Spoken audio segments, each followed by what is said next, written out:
The silverware clinked as my daughter-in-law mocked me across the table, her voice sharp and sweet. Still, I traced the rim of my water glass, letting their laughter pass over me like smoke. As the waiter arrived, check in hand, I watched his eyes. Quiet, careful, deliberate. While she adjusted her gold bracelet, he leaned in and said, "The bill's under your name, ma'am." The same spoon she'd just stirred her wine with paused midair, her smile faltering without sound. That's when I looked at my son and said, "She does like to take charge." All right, before we dive into this crazy story, do me a favor. Subscribe and tell us where you're watching from. The table gleamed beneath the chandelier like a stage set for civility. Silver reflected candlelight, glasses chimed faintly, and beneath the chatter floated the scent of rosemary bread and lemon butter. Caroline sat at the far end, her end, once. Now it was Natalie's voice that filled the air, lilting and polished, practiced for audiences that always applauded. Magnolia Row Bistro had been Natalie's choice, of course. Something elegant, she'd said over the phone, the way people say, something appropriate, when they mean, something expensive. Caroline had agreed with a nod she didn't bother to disguise as enthusiasm.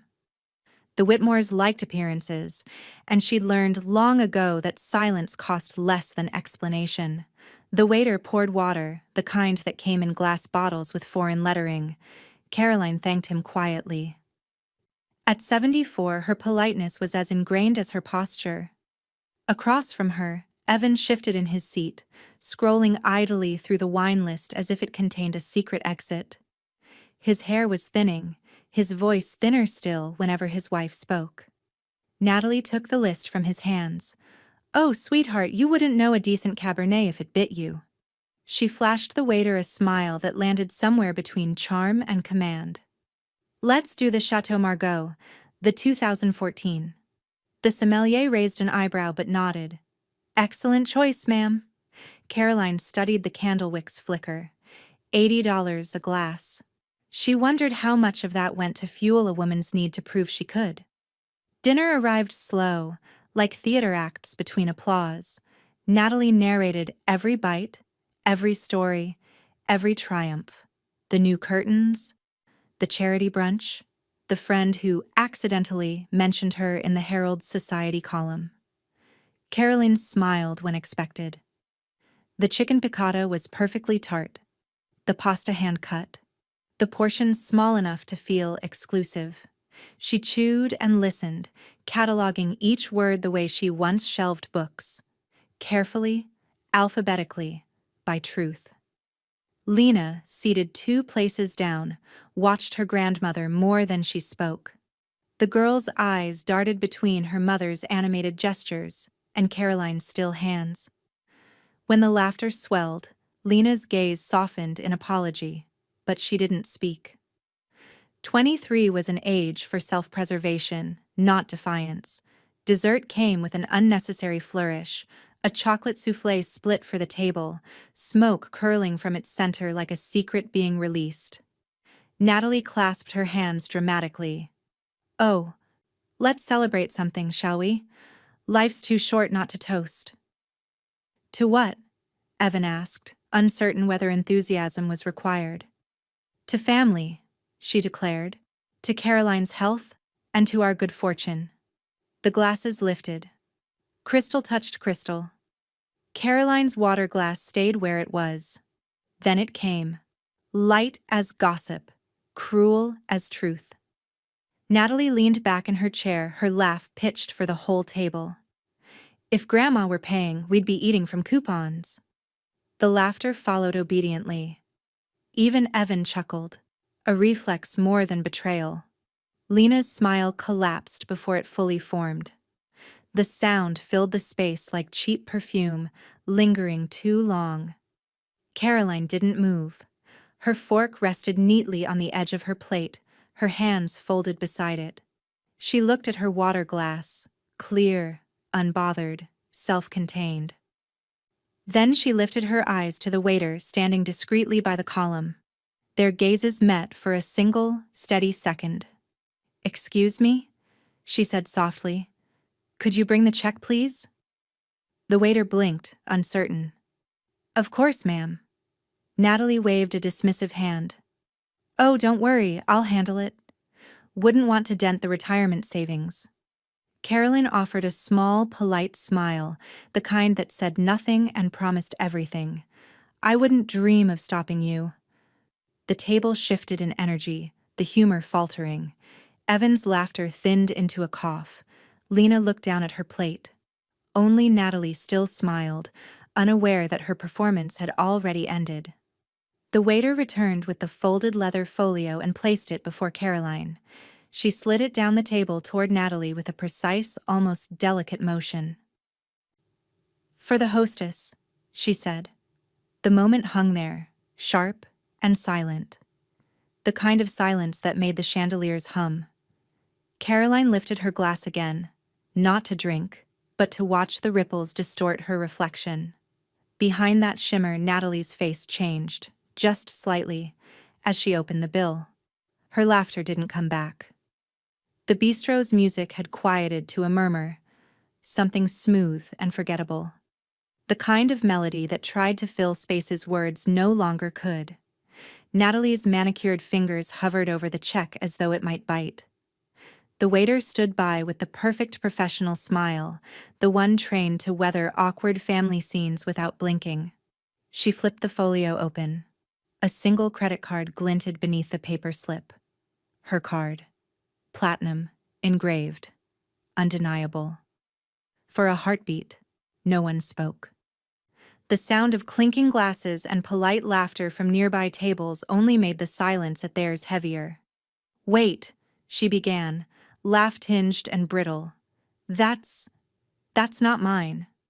The waiter inclined his head slightly, the kind of bow that meant he'd done this dance before. "Mrs. Whitmore, it's the card we have on file from your reservation this evening." Caroline took a slow sip of her water, unhurried. The rim of the glass caught the candlelight. "You insisted on the wine," she said quietly, her tone almost kind. "I thought you'd like the privilege." Lena's fork slipped, clattering against her plate. Evan reached for his napkin, folding and refolding, eyes fixed on a stain that wasn't there. Natalie's laugh faltered into a nervous exhale. Well, surely we can split it." Caroline looked up then, eyes steady and unreadable. "Oh, I wouldn't dream of that. You've been so generous tonight. It wouldn't feel right to interfere." Tension sliced through the table like an invisible wire. The waiter remained still, polite, but unyielding. "Whenever you're ready, ma'am," he murmured, pen poised. Natalie fumbled for her purse. The motion was jerky, uncoordinated, the way Grace deserts someone caught unprepared. She pulled out a sleek wallet, tugged the card free and pressed it down on the leather folio. "Fine," she muttered, her voice thin. "If it's that important to you." Caroline smiled faintly. "Not important, just accurate." The pen scratched against paper, a sound too loud for how soft it was. The waiter glanced at the slip, then at Caroline. One more quiet acknowledgement, and stepped away. For the rest of the meal, the conversation didn't recover. Evan tried twice, bringing up Lena's new job search and the weather, but both died before reaching the center of the table. The soufflé wilted, untouched. When the check returned, Natalie signed it quickly, almost violently, then shoved the folder closed as though the act itself might erase what had just happened. Caroline reached for her purse, not to pay, but to pull out her small worn notebook. She wrote something down, the movement deliberate, and tucked it back inside. "What's that?" Evan asked, voice tentative. "Just a reminder," she said softly, "to water the hydrangeas when I get home." Lena blinked, confused. Natalie rolled her eyes, eager for control. "Oh, for heaven's sake, it's not that serious." Caroline met her gaze. "No," she agreed. "It's not serious. It's only final." The waiter returned one last time, his hands folded neatly before him. "Thank you for dining with us," he said, voice perfectly neutral. "Mrs. Whitmore, we hope to see you again soon." Natalie froze. "Which one?" He smiled without answering. "Have a pleasant evening." Outside, the night air was cool and salted from the harbor. The streetlights threw soft halos across the cobblestone walk. Caroline walked ahead, her steps measured, steady. She didn't wait for Evan or Lena. The click of her low heels echoed, certain and light, against the stones.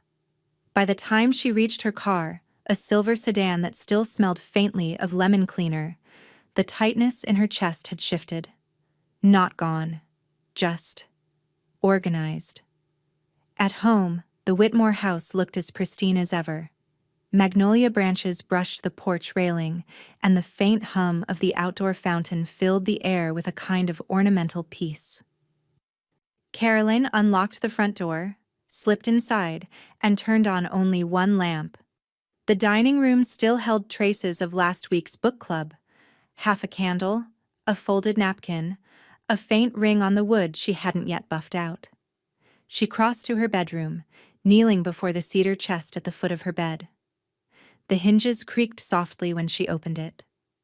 Inside were neat stacks of labeled folders, each one handwritten in her tidy librarian's script. She pulled one free, cream-colored, marked Whitmore Trust Primary Deed. She laid it on the bedspread, ran her fingers over the embossed stamp, and exhaled once. Long, even, deliberate. The phone rang. She didn't rush to answer. The old rotary made its second and third ring before she picked it up. "Did it finally happen?" came Diana's voice, warm and knowing, like someone who had been waiting at the end of a long joke. Caroline smiled to herself. "Oh," she said, glancing at the folder. "It happened."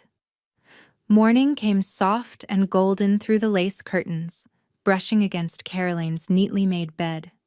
The folder from last night still sat where she'd left it, a pale rectangle against the quilt. Quiet, patient, unblinking. She rose without hesitation, her body moving through habit. Slippers, robe, the click of the lamp. Then she turned to the chest again. Her hands didn't tremble when she opened the folder. Inside were papers crisp from disuse, copies of deeds, notarized signatures, the trust agreement printed on thick bond paper. Her name sat at the top, underlined in blue ink. Caroline Whitmore, trustee. Beneath that, in smaller type, Revocable Living Trust, established 2015. She had drafted it after Evan and Natalie's 10th anniversary, when they had insisted the family home should reflect their stewardship. Natalie's words, all honey and implication. Caroline had smiled, given them the illusion of co-ownership. Future residents, she'd called it. She let them redecorate, repaint, plant their curated gardens.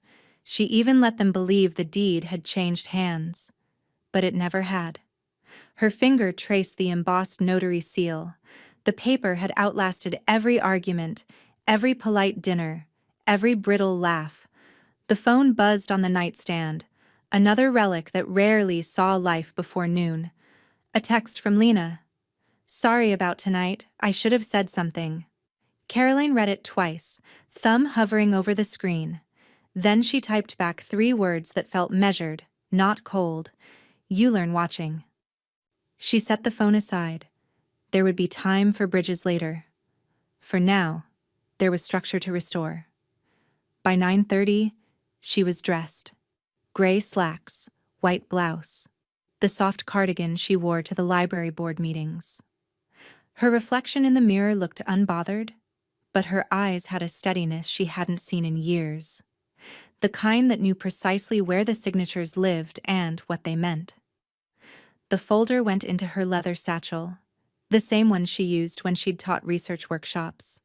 A librarian's armor. Organized, discreet, definitive. At the kitchen table, the clock ticked loud enough to fill the quiet. She dialed Diana's number from memory. Her friend answered on the second ring. "I didn't sleep. Diana said without preamble.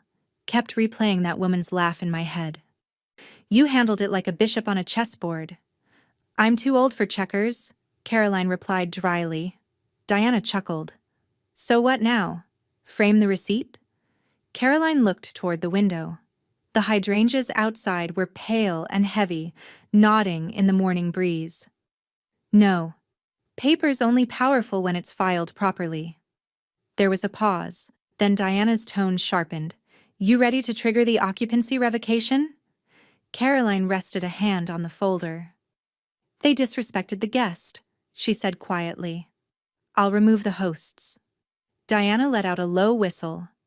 That's the Caroline I remember from the reference desk. Never raised her voice, but everyone knew when the conversation was over.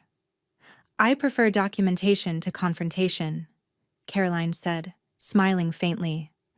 One leaves better records. After they hung up, she made herself a small breakfast, black coffee, buttered toast, a slice of apple she didn't finish. The house felt different this morning. Not empty, exactly. More like it had exhaled. The doorbell rang at 10:15.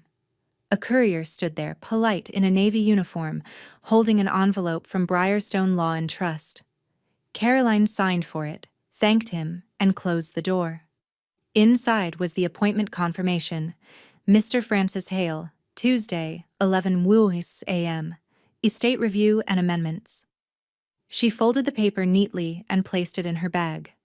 Everything was moving the way paper moved when aligned. Clean edges, no resistance. Outside, a car pulled into the drive. Evan's sedan. She saw it through the window and stayed still. The door opened, closed. Footsteps approached, paused, retreated. He didn't knock. Just left something on the porch, a single grocery sack. Later, she opened the door and found it there, a bakery box with her favorite lemon bars tied in string, no note. His kind of apology. Quiet. Incomplete. She smiled anyway. There were still decent instincts buried beneath his compliance. She'd protect that too, in her own way. Caroline sat at her desk and opened the planner she'd kept since 1982. The neat cursive filled decades. Birthdays, doctor visits, even old library inventory dates. On today's line, she wrote, Meeting, Hale, confirm trust clauses. Then, after a moment's thought, she added another note beneath it in smaller handwriting. Respect isn't inherited. It's revoked. The clock ticked on. Somewhere in the garden, the fountain kept its gentle rhythm. Caroline closed the planner, the sound of the leather cover snapping shut like punctuation. Her phone buzzed again. A second text from Lena. Grandma, I mean it. I'm sorry. I hate how Mom talks sometimes. It's not who I want to be. Caroline's hand softened around the device. She typed back slowly, each word deliberate. Then don't be her. Be better. It's not too late. The message sent. She turned off the phone and slipped it into the drawer beside her papers. In the quiet that followed, she opened the trust document once more, eyes tracing the line where her own name sat in ink, unchallenged. The legal title hadn't changed, not once in 10 years. And tomorrow, she thought, it would start to mean something again. The office of Briarstone Law and Trust smelled faintly of cedar and authority. Files lined the shelves in uniform precision, each one a quiet monument to someone's decisions. Mr. Francis Hale looked every bit the man who'd drafted half of Charleston's estate plans, steady, deliberate, and immune to charm. Caroline sat across from him, her satchel open, the folder laid out neatly between them. She had worn navy today instead of gray. Something about the color felt resolute. Hale adjusted his glasses, scanning the papers she'd brought. Everything is still active, he said, flipping through the pages. Revocable, in your full control. You wish to terminate their occupancy rights? Caroline's fingers rested lightly on the table. I do. He nodded, professional and unsurprised. You anticipated this possibility when you added the clause 10 years ago. I've always believed in contingency planning, she said. Some people call it pessimism. I call it record keeping. He smiled faintly, then slid a printed document across the desk. Here's the draft. Simple language, formal enough that no one can twist it into confusion. The heading read, Notice of Revocation of Occupancy, Whitmore, Residence. Below it, her signature line waited, blank but inevitable. Caroline took the pen. For a second, she watched the ink bead at its tip, the way decisions sometimes do before they fall. Then she signed. One steady line, no hesitation. Delivery by courier? Hale asked. Same day, she replied. He tapped the desk gently, a small gesture of closure. You've handled this with grace, Mrs. Whitmore. Most families turn these things into spectacles. She met his eyes. They already did. I'm just handling the cleanup. By mid-afternoon, a white sedan pulled into the circular drive of the Whitmore house. The courier stepped out, envelope in hand, wearing the calm indifference of someone who delivers both wedding invites and legal shocks. Natalie answered the door in a silk robe, coffee cup in one hand, irritation in the other. Can't you just leave it in the box? Requires signature, the courier said, holding out the digital pad. She signed, distracted, then tore open the envelope before the car had even backed out of the drive. Her eyes moved quickly over the first paragraph. Once, twice, and then stopped. The coffee cup hit the floor, shattering. What the hell is this? She whispered. Her voice cracked halfway through the sentence. Evan appeared in the doorway, half-buttoned shirt, concern already on his face. Nat, what happened? She shoved the letter at him. Read it. He read. His brow furrowed. This can't be right. She wouldn't. She already did. Natalie's voice rose, sharp enough to cut through the quiet. She's evicting us from the house. Evan blinked, the words catching somewhere between disbelief and guilt. There's got to be some misunderstanding. Mom wouldn't. Natalie turned on him. Stop pretending she's harmless. You saw her last night. You heard her. He looked down at the paper again. The bold print of Hale's letterhead. The cool, unarguable phrasing. Occupancy privileges terminated effective 30 days from receipt. Natalie's hands shook as she folded the notice, too roughly, leaving creases like fractures. I won't let her humiliate me. Not again. Maybe if we talk to her. I'm done talking. Her voice dropped, colder now. This is war. Across town, Caroline knelt in her garden. The soil was soft from last night's rain, the kind that left the air sweet and grounded. She pressed her hand gently around the base of a young camellia, tamping down the earth until it held firm. The fountain's quiet trickle kept time with her breathing. The phone inside rang once, then twice. She didn't move. Instead, she picked up the watering can and tipped it, letting the water run slow and deliberate over each root. When she finally stood, Diana was at the gate, balancing a pie dish in one hand and a folder under her arm. Cherry, she said, smiling. Thought you might like something tart to go with triumph. Caroline wiped her hands on her gardening gloves. And the papers? 3 notarized copies, Diana said, tapping the folder. Mr. Hale sent them over. He said you signed like a woman who's been waiting for it. Caroline smiled faintly. I gave them a home, she said. They gave me mockery. Diana handed her the pie. And now? Caroline looked toward the house, its white columns bright against the magnolia trees, its windows reflecting nothing but sky. Now, she said quietly, I'm giving them freedom. The 2 women stood there a moment, the garden alive around them. Somewhere far off, a door slammed, the sound faint, but unmistakable. The movers came at dawn, their truck humming softly in the driveway while the street still held its mist. Caroline stood on the porch with a clipboard, her robe belted neatly, her eyes on the hydrangeas swaying in the early light. Each piece of furniture leaving the house felt like air returning to lungs that had been tight too long. "Just the downstairs," she told the foreman. "The rest can stay. It's theirs to figure out." Inside, boxes moved in quiet rhythm. The grandfather clock, the china she'd packed herself, the rocking chair that had been her mother's, all wrapped, labeled, and lifted away. When the door finally shut behind the last box, the house sounded too large, too hollow. Caroline locked it without looking back. Everpine Senior Community sat 12 minutes away, tucked behind a row of oaks whose leaves had just begun to bronze. The gates opened automatically, smooth and soundless.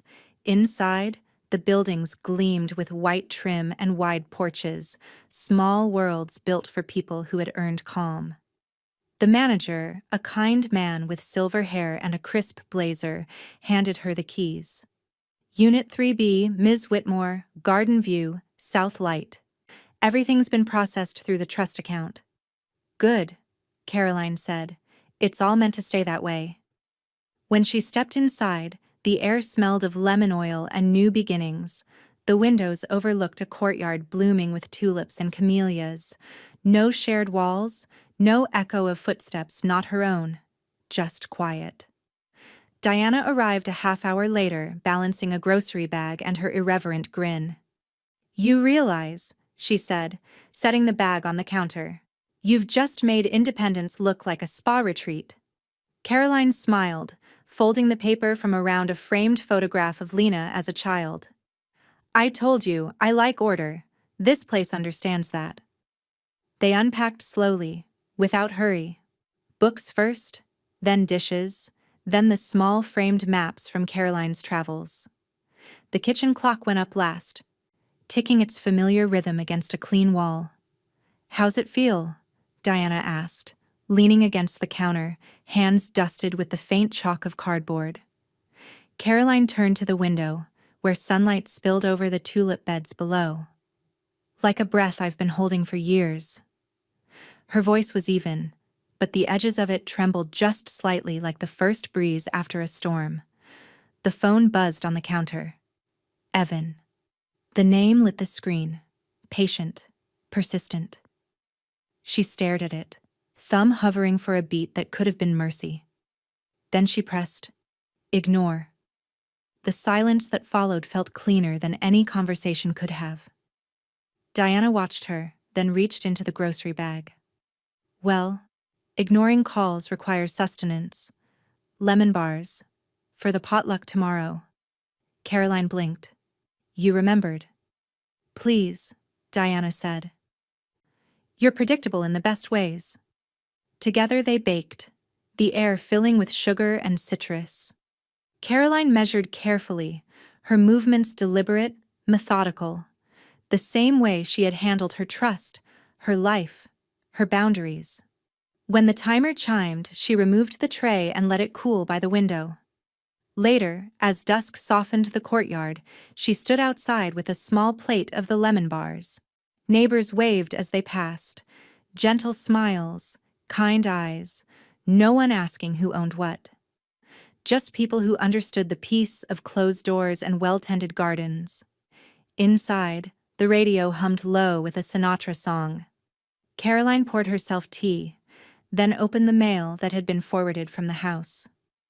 Among the bills and circulars was a single white envelope, Briarstone Law and Trust embossed at the top. She slid it open with a letter knife. Inside was a copy of Mr. Hale's filing confirmation, trust amendment recorded. Parties removed. Evan Whitmore, Natalie Whitmore. Below, his signature. Beneath that, hers.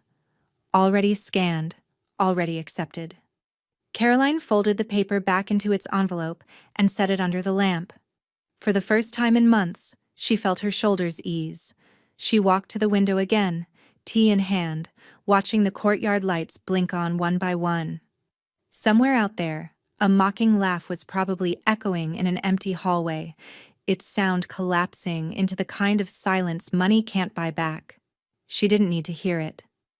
The afternoon light stretched long and low across Everpine's courtyard, gilding the benches and catching the edges of Caroline's tea mug. She sat on her small patio, pruning a pot of lavender, when the knock came. Hesitant, uncertain, the sound of someone rehearsing courage on the other side of a door. She knew that knock before she even rose. When she opened it, Lena stood there clutching her purse strap like a rope. Her hair was wind-tossed, her eyes red-rimmed but steady. "Grandma," she said quietly. "Can I come in?" Caroline stepped aside. "Of course." Lena paused at the threshold, scanning the room. The space was bright but simple. Books neatly shelved, a vase of white tulips, the faint smell of lemon from the night before. "It's smaller than the house," she said, almost absent-mindedly. "It's the right size for the truth," Caroline replied. Lena's mouth twitched, somewhere between a smile and an apology. She sat at the small dining table, folding her hands tightly. "Mom's been unbearable. She keeps saying you're trying to punish her. That this is revenge." Caroline poured 2 cups of tea and set one in front of her. "Your mother's very good at naming things she doesn't understand." "Then what is it?" Lena's question came out sharper than she meant, like something she'd been carrying too long. "Why now?" Caroline settled across from her, her posture graceful, unhurried. "Because this is what disrespect earns," she said simply. "Not revenge, boundaries." Lena's eyes filled, the tears refusing to fall. "I should have said something that night." "You were quiet," Caroline said softly.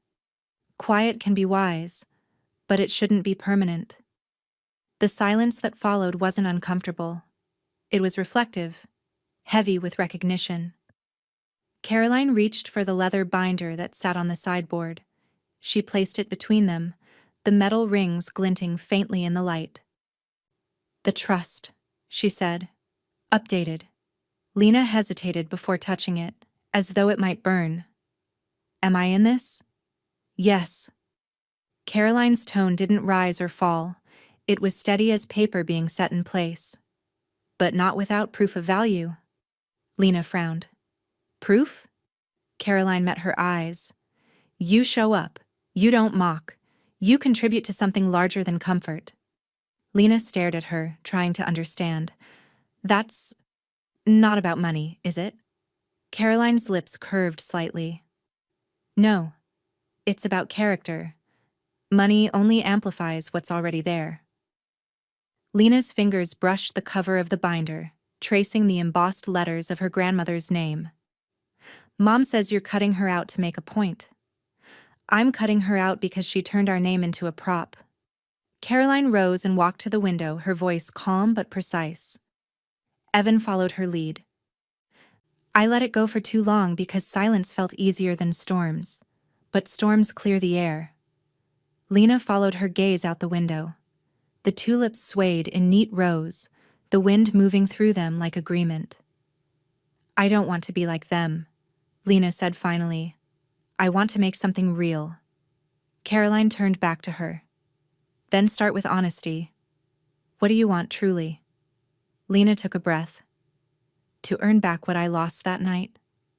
Caroline's expression softened. "Then you already understand more than they do." She sat again, sliding a folder from the back of the binder. Inside was a single-page clause, printed in Hale's immaculate font, "Conditional beneficiary, Lena Whitmore." Below it, handwritten, was a note in blue ink, "Activation upon demonstration of independent merit." Lena looked up. "How do I show that?" "By showing up," Caroline said. "For your life, not just mine." They sat in silence again, the kind that didn't sting but settled. Outside, the wind shifted, carrying the faint laughter of Everpine residents gathering for the evening walk. Lena closed the binder gently, almost reverently. "Mom's going to hate this." Caroline smiled. "She's hated smaller truths." Lena rose, uncertain whether to hug her or not. Caroline made the decision for her, one arm around her shoulder, brief but warm. When Lena stepped back, her eyes were brighter, steadier. "I'll prove it," she said. "I know," Caroline replied. "That's why you're here." Lena left with the binder tucked close to her chest, walking toward the courtyard path where the tulips caught the last of the light. Caroline watched her go, the door half open, the scent of lavender and lemon mingling in the air. The email came just after sunrise. Subject line, family meeting, 6 p.m. No greeting, no request.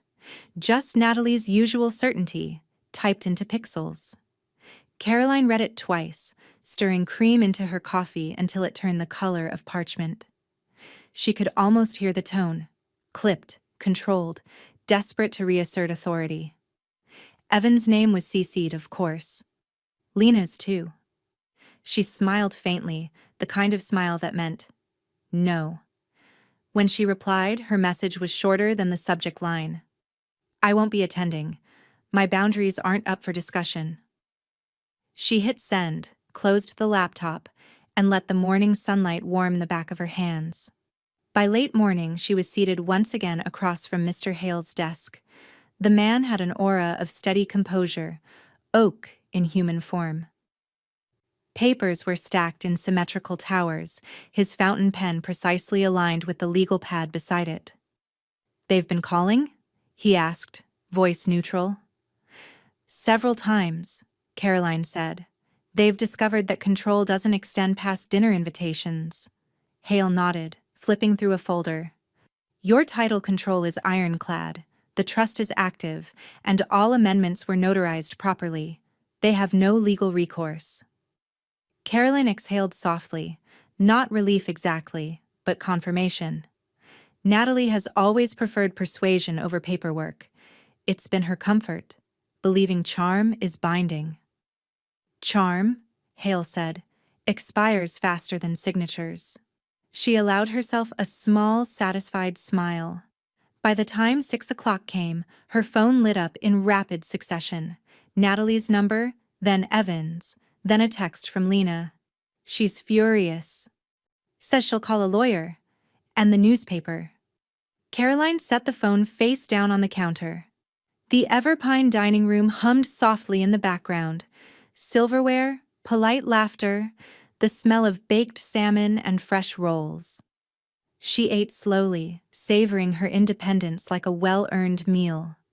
When she returned to her apartment, the voicemail was waiting. Natalie's voice cracked through the speaker, brittle, with rage. "You think you can humiliate me?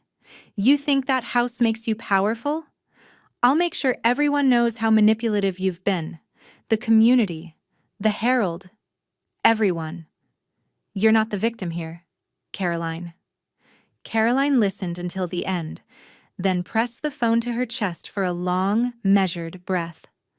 Finally, she deleted the message. Then she called Hale. "She's threatening to go public," she said. "I assumed she might," Hale replied evenly. "You'd be surprised how often pride forgets about paper trails." "What's your advice?" Hale paused. "If she speaks, you release documentation. Ownership records, payment ledgers, trust summaries, all signed by them. Facts are stubborn.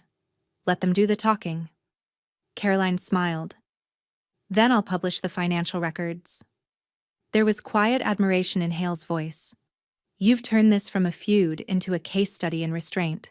"I was a librarian," she reminded him. "I've always believed in open access." That evening, Diana appeared at her door without calling, holding 2 mugs of tea and a knowing look. "I saw Natalie's little rant on social media," she said, setting the mugs down. "Full performance? Half-truths, bad lighting, and too much eyeliner. People love drama until paperwork ruins it." Caroline chuckled softly. "The town will have new gossip by Friday." "Exactly," Diana said. "You're not burning bridges. You're rebuilding alone. There's a difference." They sat together in the stillness. the faint hum of Everpine life in the background. Residents chatting on the lawn, the muted clink of dishes from the community kitchen. "I don't need them to like me," Caroline said finally. "I just need peace to be mine again." Diana lifted her mug. To peace. And to knowing where all the documents are filed. Caroline raised her own in reply. Later, after Diana left, Caroline checked her mailbox. Inside was a single envelope with Everpine's green crest embossed on the flap. "Welcome letter, Resident Advisory Board invitation." She unfolded it slowly, scanning the neat script. "Dear Mrs. Whitmore, your dedication to community organization has not gone unnoticed. We'd be honored to have you join our resident board for upcoming events and legacy planning initiatives." At the bottom, a handwritten note from the director. "Your calm presence is exactly what this place needs." Caroline smiled, tucking the letter against her chest for a moment before pinning it to the corkboard above her desk. Outside, the magnolias rustled in the night air, their scent faint but steady. She poured herself another cup of tea and sat by the window, watching the world grow quiet. Her phone buzzed one last time, an unknown number. She didn't answer. The voicemail icon blinked red. By Monday morning, Charleston had already made up its mind, without knowing the facts. The Herald headline ran just above the fold. "Family feud over historic Whitmore estate. Elder matriarch sparks legal storm." Below it, Natalie's photograph stared out from the page, her expression arranged somewhere between concern and triumph. The accompanying quote, "We're just worried she's not well enough to make these decisions," was calculated, rehearsed, and perfectly cruel. At Everpine, the paper arrived folded neatly on every breakfast table. By the time Caroline reached the dining room, whispers fluttered like birds across the room. Soft, curious, cautious. She took her coffee to go. In her apartment, she laid the paper flat on her counter, smoothing the edges with her palms. Her reflection stared back from the glossy print. Grainy, unflattering, cropped from an old community photo. The caption beneath it read, "Caroline Whitmore, 74, longtime Charleston resident under scrutiny." She laughed once, a quiet, breathy sound that held more amusement than anger. "Under scrutiny," she murmured. "They make it sound like a criminal enterprise, not good filing." The phone rang. "Mr. Hale." "Have you seen it?" he asked without preamble. "I've seen worse typos in library newsletters," Caroline said dryly. Hale chuckled. "You'll enjoy this then. The Herald requested the ownership records this morning. Since Natalie opened that door publicly, I've released everything. Purchase agreements, transfer statements, trust filings, all signed by her and Evan. They'll run the corrections tomorrow." Caroline could hear him flipping through papers, each page landing with a sound like order being restored. "Facts," he said. "Land harder than gossip." "Let's hope they bruise appropriately," Caroline replied. By the next afternoon, the tone of Charleston's brunch chatter had shifted. At Magnolia Row, the same restaurant where the humiliation had begun, polite voices lowered over mimosas. "She said, 'Elder confusion,'" one woman whispered, "but the documents are signed in her handwriting. Not a hint of confusion there." Another leaned in. "I heard the attorney himself confirmed it. She was fully lucid and remarkably organized." Natalie's curated narrative was collapsing, and everyone could feel it. Her Instagram apology post, captioned, "Family is complicated, I just want healing," only made it worse. The comments section bloomed with polite skepticism. Caroline didn't need to watch the fallout unfold. She had work to do. That evening, she sat at her small desk, editing a draft of Everpine's monthly newsletter. She'd volunteered 2 weeks earlier, mostly to keep her hands busy, but the director had since noticed her precision. The layout now gleamed with clear fonts, balanced columns, and corrected punctuation. A soft knock came at the door. Diana entered without waiting for permission, holding 2 glasses of iced tea. "Well," she said, setting one down, "you've officially dethroned Charleston's reigning hostess. Her credibility's in tatters. The article correction came out this morning. Front page, mind you. Turns out, signed documents are more photogenic than tears." Caroline arched an eyebrow. "And the brunch circuit?" "Divided. Half pity her, half call her delusional. A few are deleting old party photos just to be safe." Caroline smirked. "Selective history, the Charleston specialty." Diana sat beside her, lifting her glass in mock salute. "They underestimated the librarian. Bad math." Caroline tilted her head, amused. "I suppose they thought quiet meant harmless." "Quiet is strategy," Diana said. "You shelved their arrogance next to their receipts." The 2 women laughed softly, the sound of shared victory wrapped in civility. Later that week, a letter arrived on Everpine stationery. Heavy cream paper, embossed seal, formal tone. Caroline opened it at her kitchen counter, glasses perched low on her nose.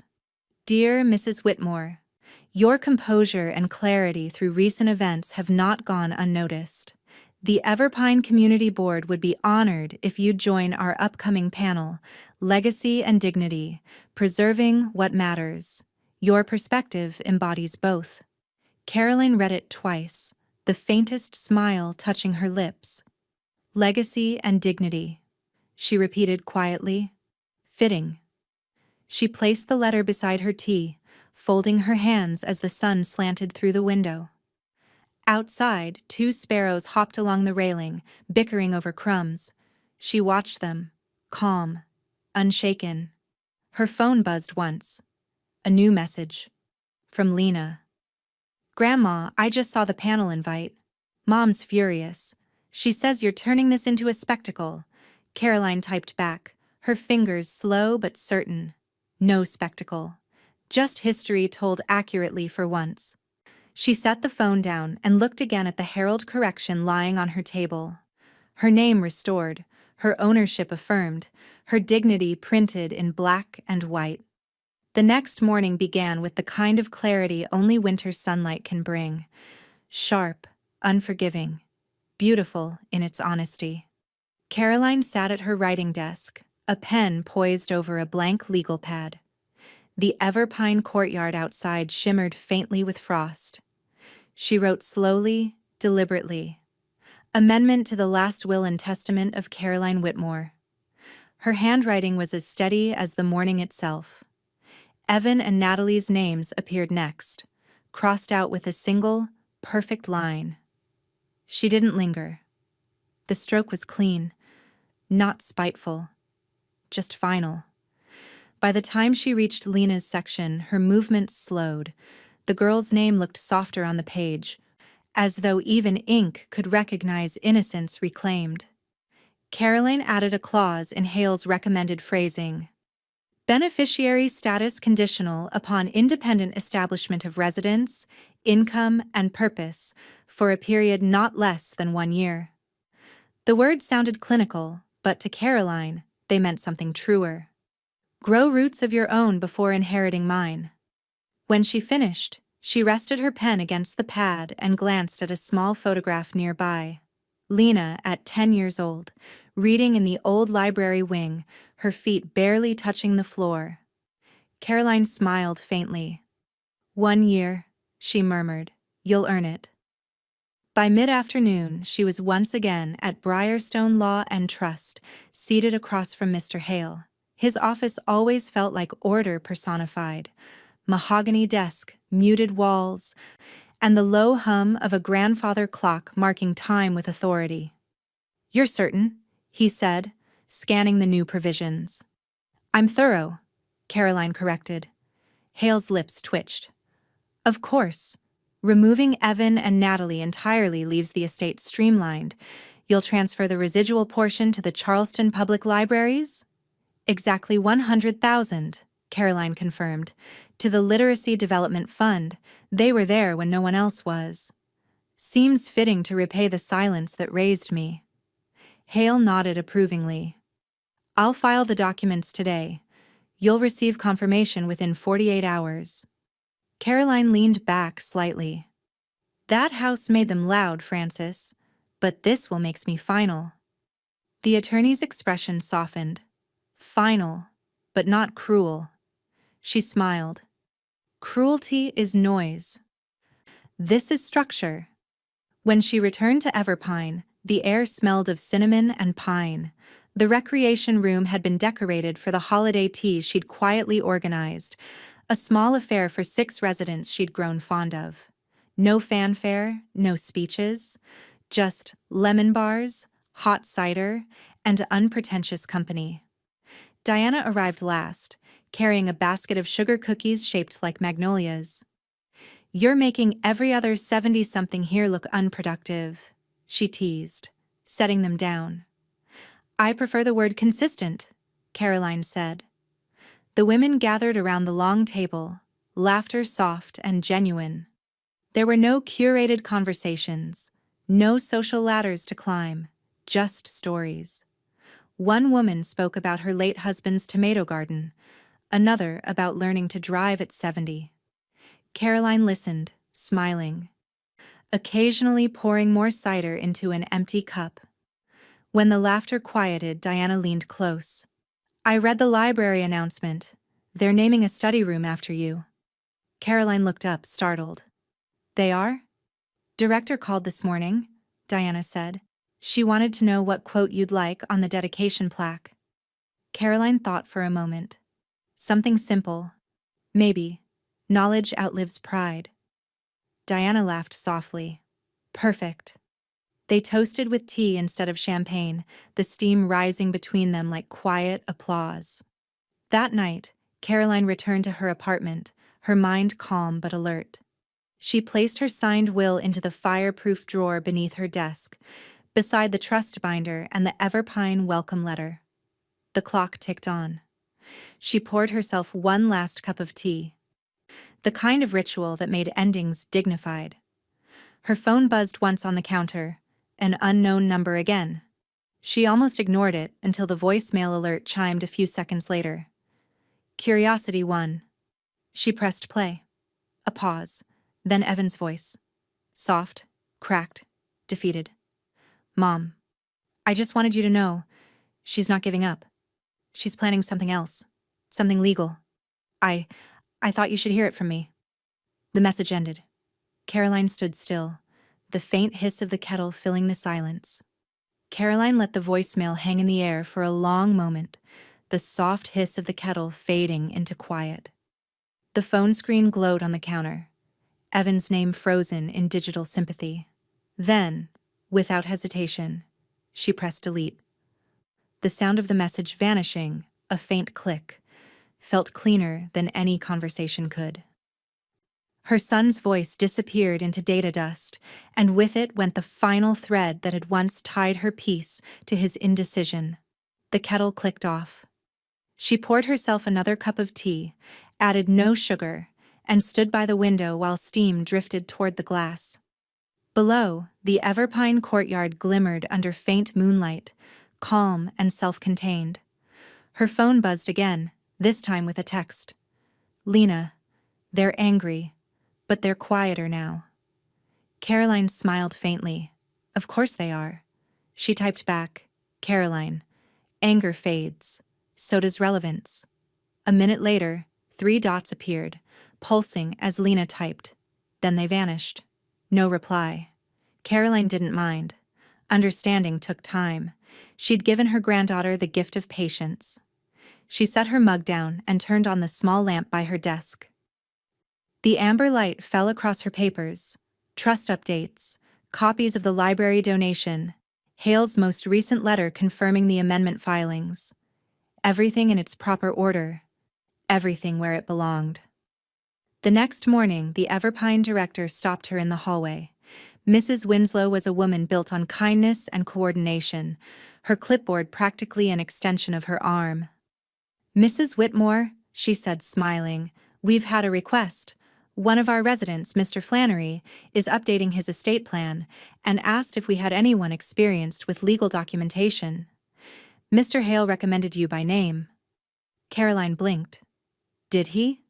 He said your attention to detail is methodical and incorruptible. Winslow grinned. Would you consider serving as liaison, just to help him navigate the paperwork?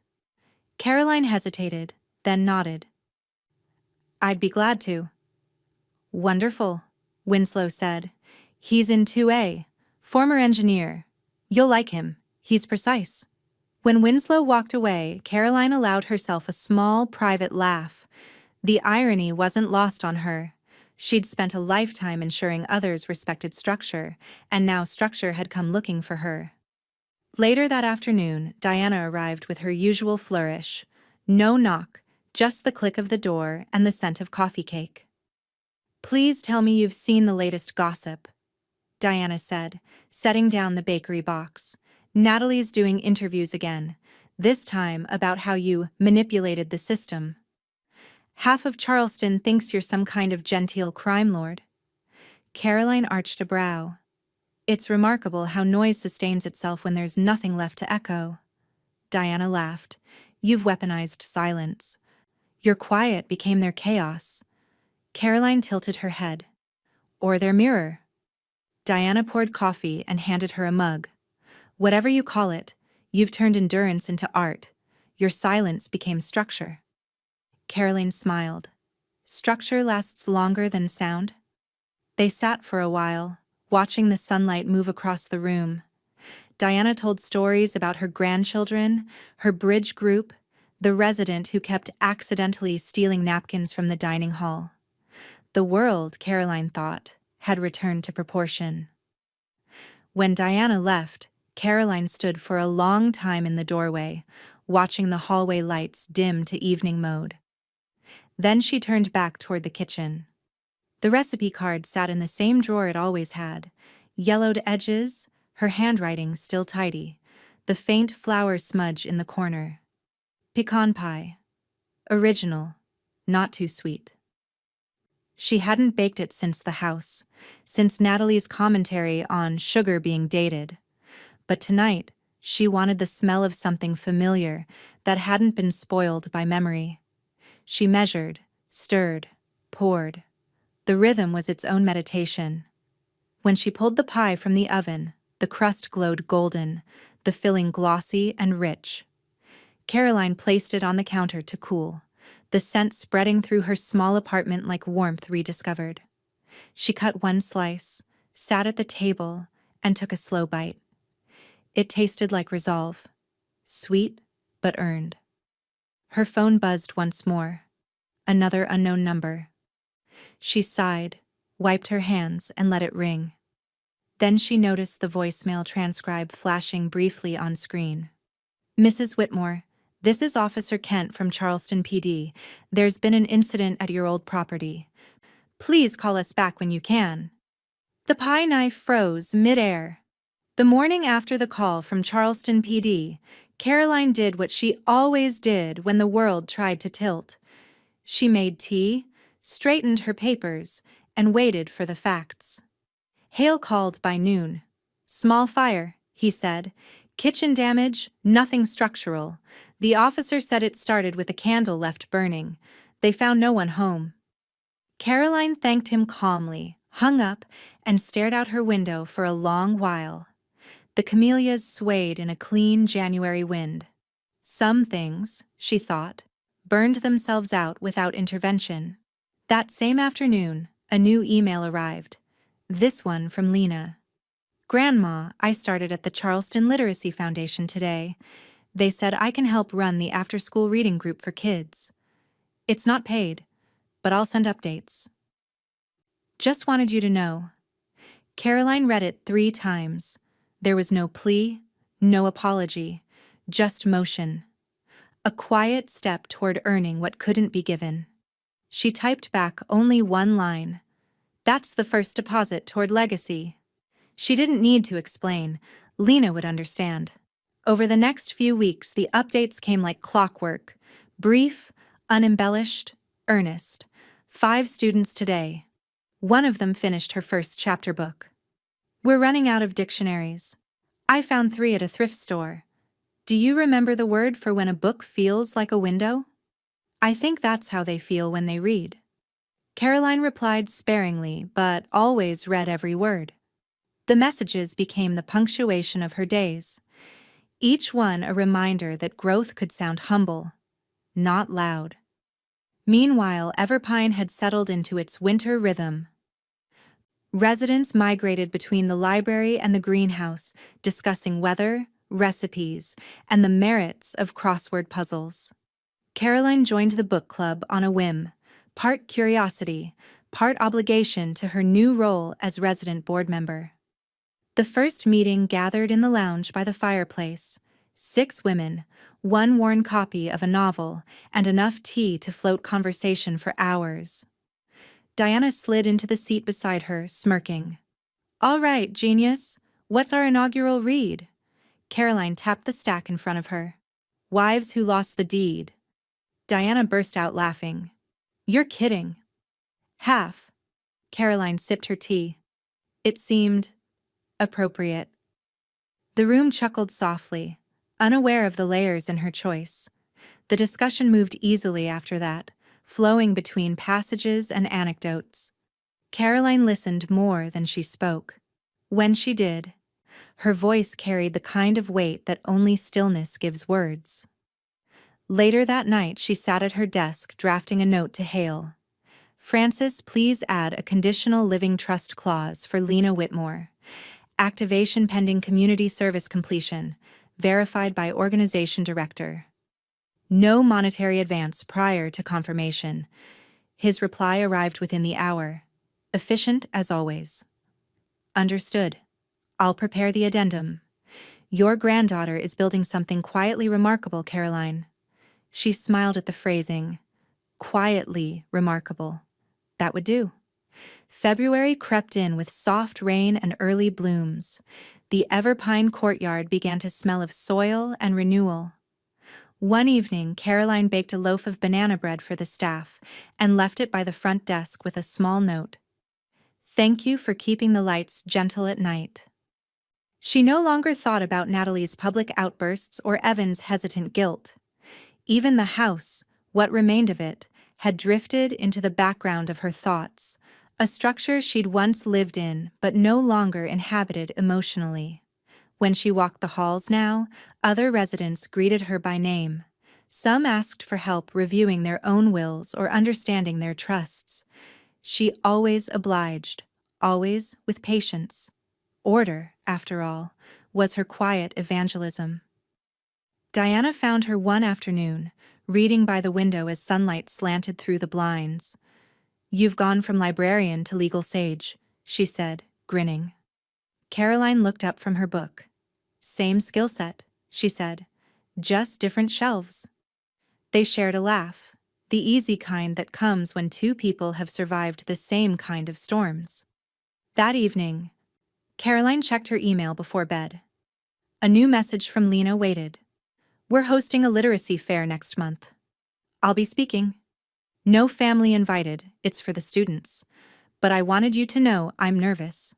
And proud. Mostly proud." Caroline rested a hand against the monitor as though touching the words could make them warmer. "Good," she whispered. "Be proud quietly. It lasts longer." Outside, rain tapped against the window. The courtyard lights flickered on, reflecting in the glass like tiny constellations. Her phone buzzed on the desk, a text from Hale. Addendum filed successfully. Effective immediately upon proof of service hours. Caroline exhaled, closing her laptop. Another clean line drawn, another story properly archived. Charleston in March carried a gentler light. Less gold, more silver. The city moved at half speed, as if remembering that grace took time. Caroline arrived early to the bistro on Market Street, choosing a small corner table near the window where the late afternoon sun fell in quiet squares across the floor. No crowds, no chatter. Just the low hum of soft jazz and the scent of roasted tomatoes drifting from the kitchen. She ordered soup, cream of mushroom, served in a porcelain bowl that looked too delicate for real appetite, and waited. Lena arrived 5 minutes late, flushed from the walk, clutching her tote like armor. She wore no makeup, no performance. Just a navy sweater and eyes that had learned humility the hard way. "Grandma," she said softly, stopping just beside the table. Caroline rose. "Sit, dear. You look winded." "I didn't want to make you wait. I've waited longer for less." That broke the tension just enough. Lena smiled, small and nervous, and sat across from her. For a few moments they didn't speak. The waiter came and went. Soup was ladled, bread placed between them. The clink of spoons became a kind of rhythm. Two people relearning each other in silence.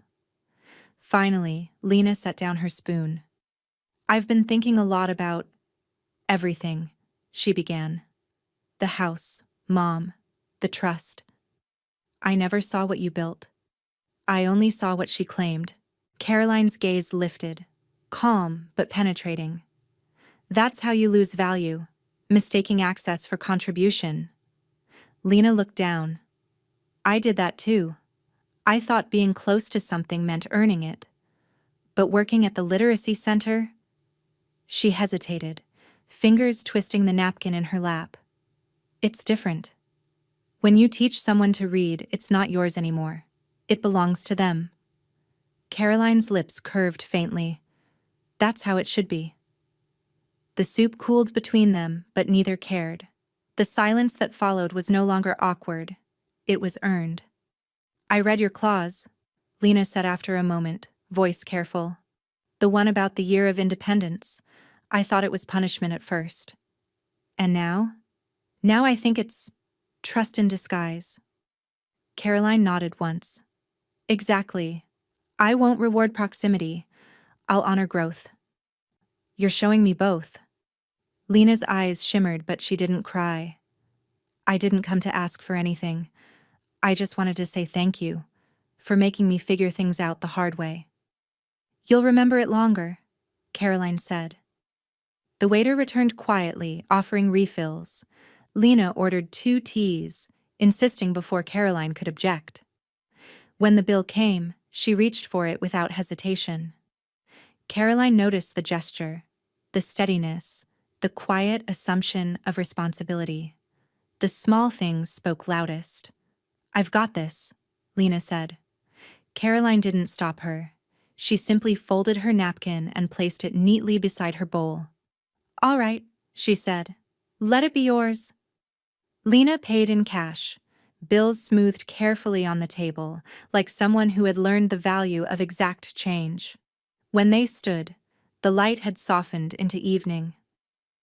Through the window, the street shimmered with the glow of early lamps. Caroline adjusted her scarf, and for a moment, neither woman moved to leave. "Can I walk you to your car?" Lena asked. Caroline smiled. "You can walk with me." They stepped outside together, the air cool but forgiving.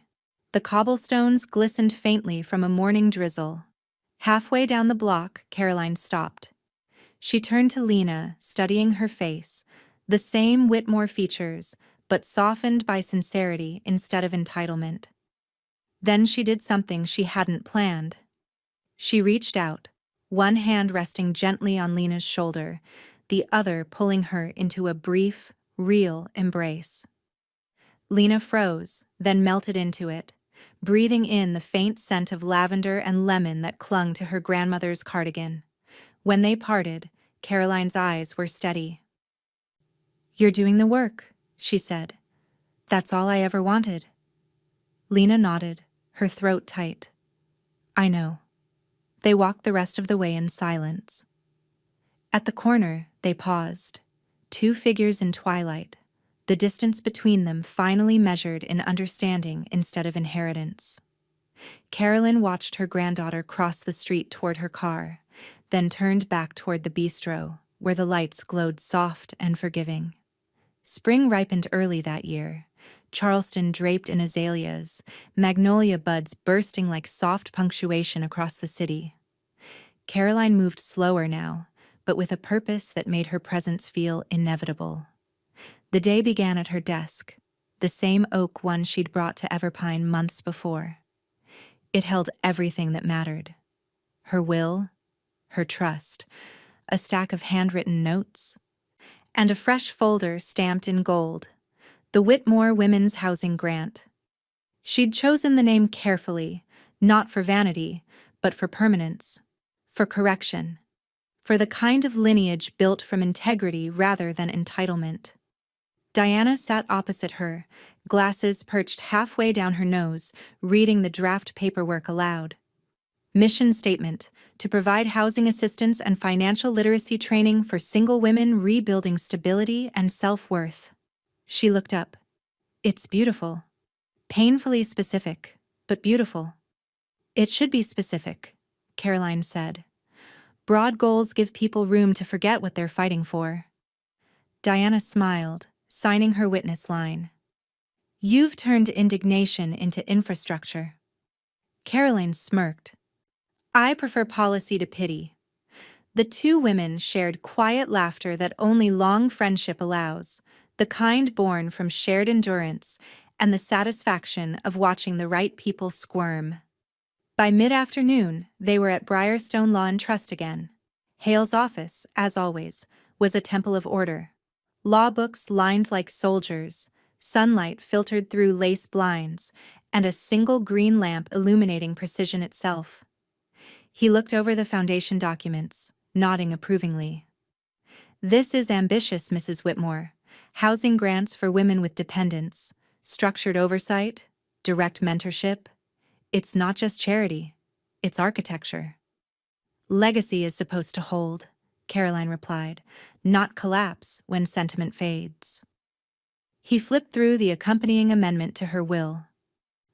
40% of the estate directed to the grants endowment, the remaining allocations, library donation, personal provisions for Everpine's residents, remain unchanged.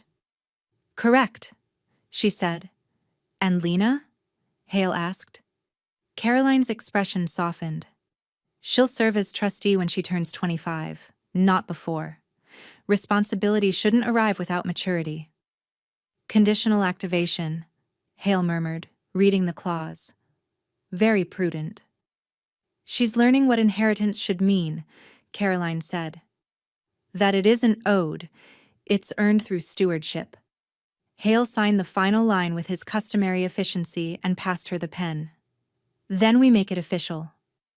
Caroline took her time. Ink touched paper, deliberate, unwavering. The line she drew felt like the last sentence in a book that had taken her a lifetime to write. When she was done, Hale leaned back in his chair. You know, he said quietly, not many people your age create something that outlives both anger and affection. You've done both. She smiled faintly. I suppose librarians always hope the last chapter redeems the story.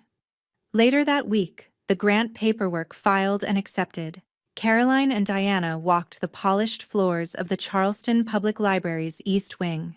The building was quieter than she remembered. More screens, fewer whispers, but it still smelled faintly of paper and ambition. A small sign near the reading room door caught her eye. Whitmore. Reading room. Dedicated to the preservation of knowledge and dignity. Below it, the quote she'd chosen months earlier gleamed in engraved brass.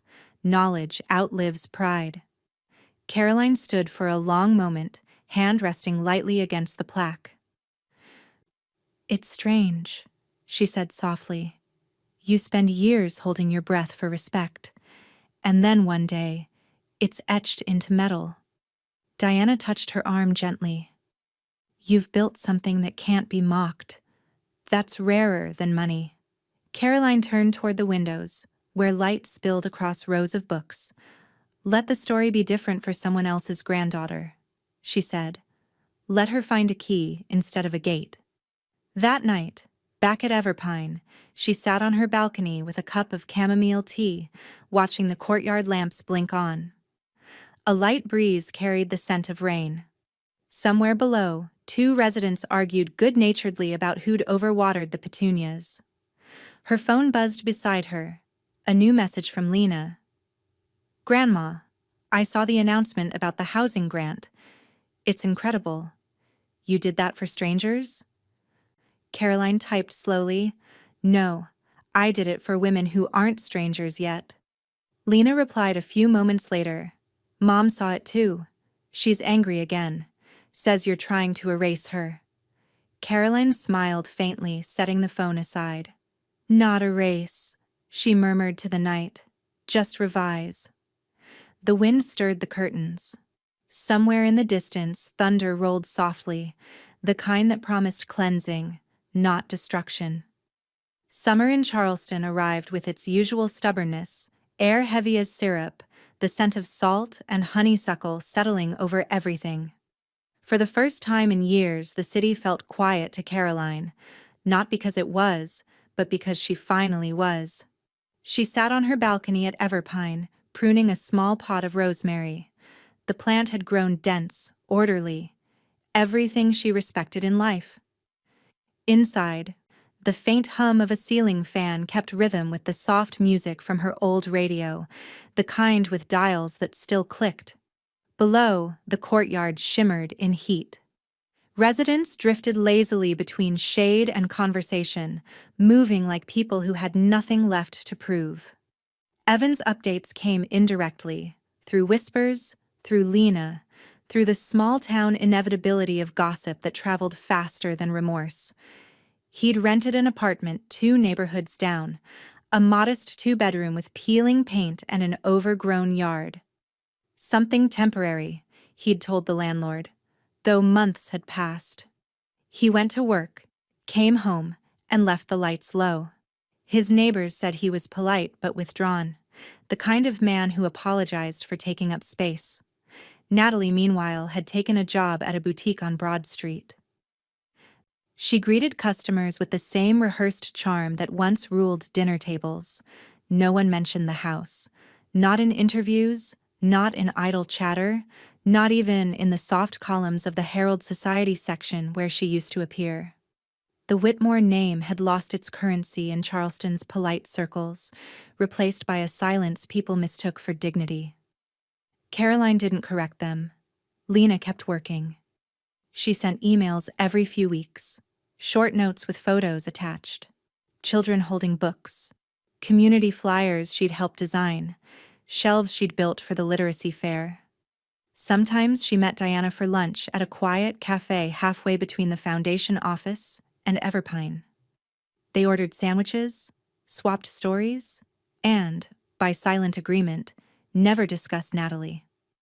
"She's steadier now," Diana would report afterward, usually with a knowing smile. "Reminds me of you." Caroline would laugh softly.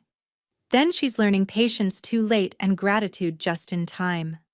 Inside her apartment, life had become a study in contentment. The once empty walls now held framed postcards.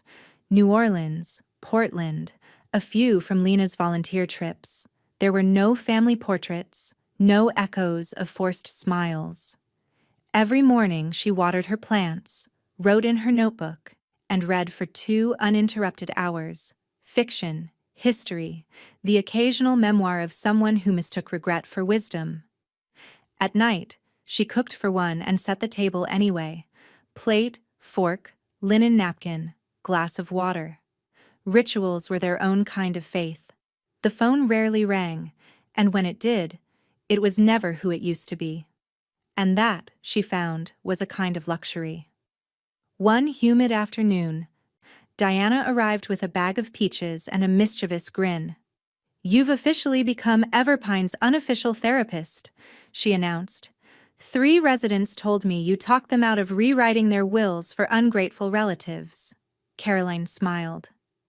"I simply reminded them that forgiveness doesn't have to come with a key." Diana plucked a peach from the bag and leaned back in her chair. "You know, you've done something rare. You didn't just outlive the noise, you edited it. Caroline's laugh was quiet, genuine. They counted me out, she said, trimming another leaf from the rosemary. I counted my piece. That evening, as the sun sank over the marshes, Caroline sat with her tea and the latest letter from Lena. The literacy fair was a success. The kids raised enough to restock the reading room. I spoke for 10 minutes without notes. I think you'd be proud.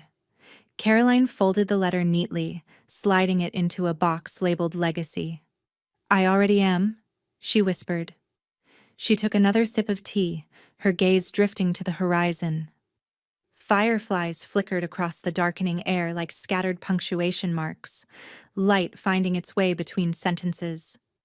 Just as she began to close the balcony door for the night, her landline rang, a sound she hadn't heard in weeks. She hesitated, hand hovering over the receiver, half expecting Hale or Winslow. But when she answered, the voice that came through was neither calm nor familiar. Mrs. Whitmore, the man said quickly, breathless. This is Officer Kent. I'm sorry to bother you again, but the investigation at your old property has uncovered something you should see for yourself. We found documents. Not yours. Hers. The line crackled once, then went still. The evening was soft with the kind of warmth that made time seem forgiving. Everpine's courtyard had been strung with white lights. Nothing extravagant, just enough to turn the garden into a quiet celebration. Caroline stood at the center of it all, her linen dress pressed, her hair brushed into its familiar silver coil. It wasn't a gala. It wasn't even a party. It was a dinner. A final one. Though no one but Caroline knew that for certain. 6 guests, handpicked. Diana, Mr. Hale, Mrs. Winslow, 2 Everpine neighbors, and Lena. The people who had earned their places not through blood or charm, but through presence. The table was laid beneath the magnolia tree, where the scent drifted down like memory. White plates, cloth napkins, the good silver she'd brought from the house. Not as relics, but as reminders. The food was simple. Roasted chicken, sweet potatoes, collard greens, and lemon bars for dessert. Real food, Diana said as she poured tea. The kind that doesn't apologize for being warm. Exactly the goal, Caroline replied, settling into her seat. We've all had enough meals that were about performance. Lena laughed lightly, brushing hair from her face. Mom used to say presentation is everything. Then it's no wonder she missed substance, Caroline said, not unkindly.